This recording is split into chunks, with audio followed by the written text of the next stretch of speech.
जी नमस्ते, मैं police commissioner कार्यालय भोपाल से बात कर रही हूँ। इरशाद कुरैशी जी के यहाँ से बात हो रही है क्या? जी बिल्कुल मैम। जी, आपके द्वारा थाना शाहजहानाबाद में एक सीएम हेल्पलाइन की शिकायत लगाई गई है जी कि आपका कोई बच्चा अपहरण अपहृत हो गया था क्या? बच्चे का अपहरण कराया था पुलिस ने चाइल्ड हेल्पलाइन के जरिए। अच्छा। और क्यों कराया था इसकी वजह बता दो। यहाँ हमारे यहाँ पर सिक्योरिटी सिस्टम लगा है, कैमरे। हाँ यहाँ भाई ने भाई का मर्डर किया, पुलिस ने उस घटना स्थल को बदला। हाँ उसके बाद यहाँ से ड्रग्स माफिया ड्रग्स लेके निकलते हैं हाँ और यहाँ से गांजा तस्करी होती है, जिसमें पुलिस खुद अपनी निगरानी से चौकीदारी से निकलवाती है। हाँ और मेरे घर पर ताबड़तोड़ हमले हो रहे हैं 1 दिसंबर 2022 से। और हाँ अपराधियों की गिरोह 130 से लोग ये देखें। और इनको शरण जो है नेतागिरी के पावर का है, जिसमें 3-4 नाम मैंने खोल के आवेदन में लिख के भी दिए। जी उसके बाद डीसीपी जून 3 ये जी जानते हुए मुझ पे 160-16 का झूठा वारंट, बिना न्यायालय के कोर्ट वारंट और बिना अपराध बिना धारा लगाए हुए नोटिस वारंट, इस तरह के मेरे पास जमानती वारंट है। और हाई कोर्ट केस मैंने जब लगाया तो इनने झूठा तक दिया कि इस अपराधी और या उस पार्टी पर एक मेरे ऊपर काउंटर केस भी बनाया गया था, अपराध क्रमांक 726 तो अपराध ये क्रमांक। जी आप मुझे ये बताइए, ये जी नवाब नवाब कुरैशी आपका कौन है? ये बच्चा बेटा है मेरा बेटा है। इसका अपहरण हुआ था हाँ और इसका अपहरण हुआ था। ये सीम हेल्पलाइन पे शिकायतें चल रही थी और जी जिसमें जून 3 डीसीपी के खिलाफ कार्रवाई की मांग थी। उसी जी बीच मेरे लड़के को इनने अपहरण करवाया 2025 में अभी। जी और इस बच्चे को अपहरण करवाने के बाद इसको मैं खुद ढूंढ कर लाया हूँ। और मुझे जानकारी जिस जगह से मिली उस वो रिकॉर्ड है मेरे पास। और जो बच्चा जहाँ मिला है वो रिकॉर्ड भी है मेरे पास। और पुलिस ने जो रिकॉर्ड बताया है वो 1.5 किलोमीटर उन्होंने झूठ बताया। 1.5 किलोमीटर पे पूरे में हर जगह कैमरे लगे हुए हैं। बच्चा किसके जरिए गया, क्यों गया, ये सब बच्चा बता भी चुका है। और अपराधी यही मौजूद रहा और ये केस पे कोई कार्रवाई नहीं हुई। अपराधी कौन है, आप जानते हैं अपराधी? जी अपराधी को मेरा बच्चा भी जानता है, मैं भी जानता हूँ। मैंने पुलिस को लिखत में भी दिया था। इसमें नहीं दिया हुआ, कौन है अपराधी बताइए। अपराधी साबिज उर्फ आफ्ताब और उसकी गिरोह। क्या नाम बताया? साबिज उर्फ आफ्ताब और उसकी बीवी हिना खान, जिसने वीडियो बनाया था बच्चे का। उसके बाद मेरे बच्चे का अपहरण हुआ। अच्छा, तो ये लोग अभी पकड़े नहीं गए हैं? नहीं मैम, अभी ये अपने घर पे रह रहा है। और इसका जो पति है ना हिना खान का, ये आधा दिन अपराधी है। इसके मेरे पास रिकॉर्ड है। नहीं आप तो मुझे अपने बच्चे का वो बताइए। आपने लिखा है कि हमारा बच्चे का अपहरण हो गया था, उस पर पुलिस कार्रवाई नहीं कर रही है। मैम आप मुझसे कहना क्या चाह रही हैं? मैंने आपको बताया एक भी तक नहीं छूटेगा। 4 साल का रिकॉर्ड चाहिए मुझे। 4 साल से पुलिस मुझको पीड़ित करके मेरे बच्चों का अपहरण कराए, मेरे घर के बाजू में आग लगाए। ये क्या चल रहा है? 4 साल का रिकॉर्ड मांग रहा हूँ मैं। 4 साल की कहानी हो, मैं अपने घर नहीं हूँ। सार्वजनिक करिए कि आप किस तरह की कार्रवाई करेंगे। जी आप देखिए, इस तरीके से गर्म हो गए तो मुझे नहीं मुझे गर्म होने की कोई जरूरत नहीं है। मैं तो कानूनी जी बड़ी शालीनता से मैं पूछ रही हूँ कि आपने जो शिकायत की है, मैं उस शिकायत पर से आपसे चर्चा करना चाहती हूँ कि क्या है जो आपका बच्चा दस्तयाब हो चुका है। दस्तयाब मैं खुद लेकर आया हूँ। और बच्चा गया कैसे था, क्यों गया था, इसकी जांच होना कानूनी तौर पर उचित है मैम। और इसका बच्चे का मेडिकल नहीं हुआ है।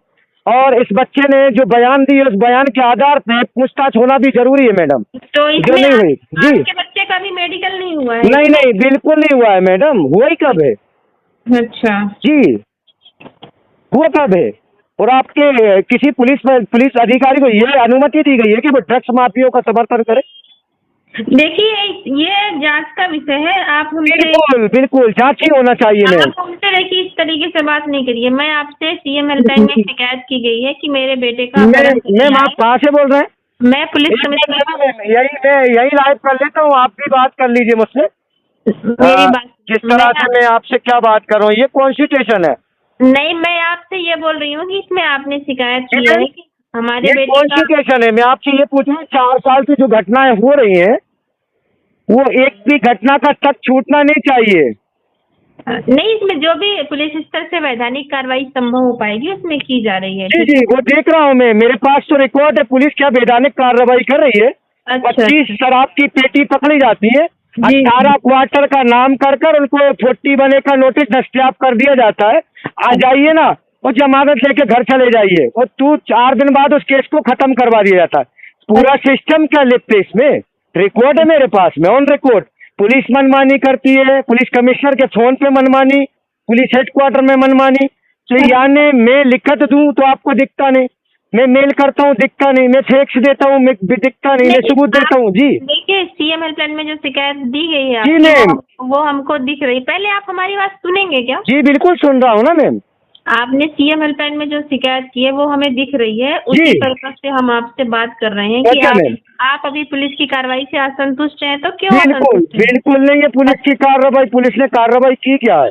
ठीक है। आप जो बार बार दोहरा रहे हैं, मैं आपको 50 कहानी बता चुका हूँ। आपने जी बार बार दोहराने की जरूरत नहीं है, हम जी। आपसे केवल इतना पूछ रहे हैं। आपने शिकायत जो की है उस शिकायत के ही संदर्भ में हम आपसे बात कर सकते हैं।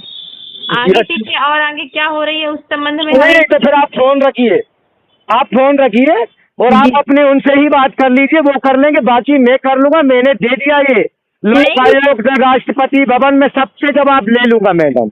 आप ये जोर जोर मत दीजिए, जो आज है जो कल हुआ था ना वो लेकर आऊंगा और आपके वो सिस्टम को बताना होगा। जी जी जी आप ये भूल में नहीं रही है कि 20 साल पहले आपके डीजीपी ने कुछ हरकत की और ड्रग्स माफियों का साथ दिया, जैसे अभी हमारे माननीय यशवंत वर्मा जी, उनके घर पे आते चले नोट मिले थे, है ना। यानी आप इस तरह की बातें मुझसे मत करना। मैं ना तो किसी से धोसता हूँ ना डरता हूँ, जो कॉन्स्टिट्यूशन में ये अधिकार है मेरा। मैं जो आपको बात बता रहा हूँ, आप जोर दे रही हैं कि आज की स्थिति में जो हुआ है, नहीं नहीं, कल की स्थिति में जो हुआ है ना वो आपके सिस्टम ने मेरे साथ किया है, और ये 4 साल का डेटा मेरे पास है। अच्छा ठीक है, तो आप ये मुझे धमकी नहीं दीजिए। चलिए, मैं आपको धमकी नहीं दे रही, किस तरीके की आप तो बात करिए नहीं। बिल्कुल मेरे को सुनिए, आपके डीसीपी हो, आपके एसीपी हो, आपके पुलिस मुख्यालय से हो, हेडक्वार्टर से हो, मैंने सबसे अच्छे से बात की है। और वो जो अपनी मनमानी करते हैं ना, तो फिर कॉन्स्टिट्यूशन में उनके लिए भी अधिकार दिया गया है, कुछ नहीं है वो। ठीक है, अब वो मेरी जगह खड़े होते ना, तो मैं जैसे बात करता हूँ सार्वजनिक आने की, तो उनके मुंह में क्या चुप्पी हो जाती है।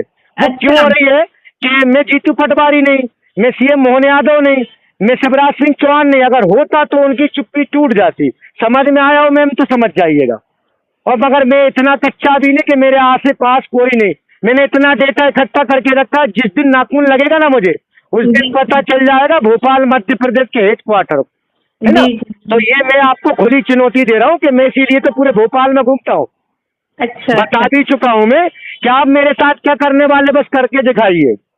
नहीं, हम तो कुछ नहीं कर, हम तो आपसे केवल इतना नहीं, एक बटन दबाएगा आदमी, ऑटोमेटिक पूरे भारत में आप घुमाई देंगे कि आपने क्या किया। आपकी कॉल रिकॉर्ड मेरे पास है, आपका पर्सनल डेटा ऑफिस का मेरे पास है। आप कॉल रिकॉर्ड करिए या ना, बिल्कुल जी, कॉल रिकॉर्ड ऑलरेडी पहले से होती है। अरे होने दीजिए ना, हमको क्या डर है, हम क्या आपको धमकी दे रहे हैं कि हमें ड्रग्स बेचनी है, आप बिकवा रहे हैं। आप ही तो बोल रहे हैं, तो आप तो इतना इसलिए बोल रहे हैं कि आप मुझे जोर डाल रही हैं। जो लिखा यूं है कि डीसीपी जून 3 नगरी रियाज इकबाल, उसने अपने सिस्टम को बचाने के लिए मेरे बच्चे का अपहरण कराया था, वो भी चाइल्ड हेल्पलाइन के जरिए। और उसमें अपराधी ने वीडियो बनाया था 2 से 3 बार, और फिर मेरे बच्चे को मदरसे जाते वक्त नीचे से गायब कर दिया गया। जहाँ से गायब किया गया है वहां से 1.5 किलोमीटर दूरी तक बैरागढ़ तक कैमरों में शूट हुआ है बच्चा, और बैरागढ़ का आपने वीडियो मंगाया, जिस जगह से बच्चा गया उस जगह आपने 3 मीटर 4 मीटर दिखाया, उसके आगे तो इतने कैमरे हैं मैम कि आप पूरी रात दिखेंगे वहां पर। ठीक है जी, ठीक है, इसमें पुलिस स्तर से जो वैधानिक कार्रवाई संभव हो पाएगी उसमें की जाएगी। नहीं, खानू गांव के चौराहे पे जाकर पूरे वीडियो कैमरे खंगाल लीजिए ना मैं वहां तक। और आप ये वैधानिक कार्रवाई, कोई वैधानिक कार्रवाई नहीं हुई, आप तो खूब ड्रग्स बेचिए, मेरे पास रोज आता है डेटा और मैंने ये सब दे दिया है। अच्छा, जी मैडम, जी मैडम, आप जितनी भी ड्रग्स बेचते हैं ना खूब बेचिए, मेरे पास है प्रमाण।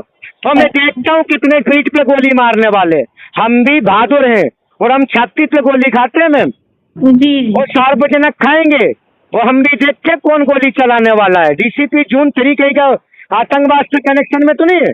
मैंने ये भी पूछा था उनसे, उनके ही फैक्स नंबर पर, वो कहते नहीं मैं नहीं, मेरे ऑफिस से बोल रहा हूँ। तो क्या कोई भी यूज करता है इनका सिस्टम?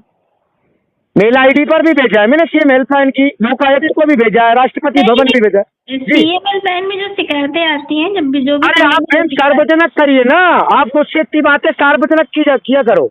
नहीं, आपकी सार्वजनिक है बातें, आप मत परेशान होइए, ठीक तो है। मैं बिल्कुल परेशान नहीं हूँ, आप मुझे क्यों धमकाते हैं ये फोन लगाकर? आपको ड्यूटी का समय पता है? चलिए ठीक है, आप रखिए भैया, आप थोड़ा सा क्या है, अब आप अलग तरीके की बातें करना नहीं नहीं, मैंने ऐसी अलग तरीके की बात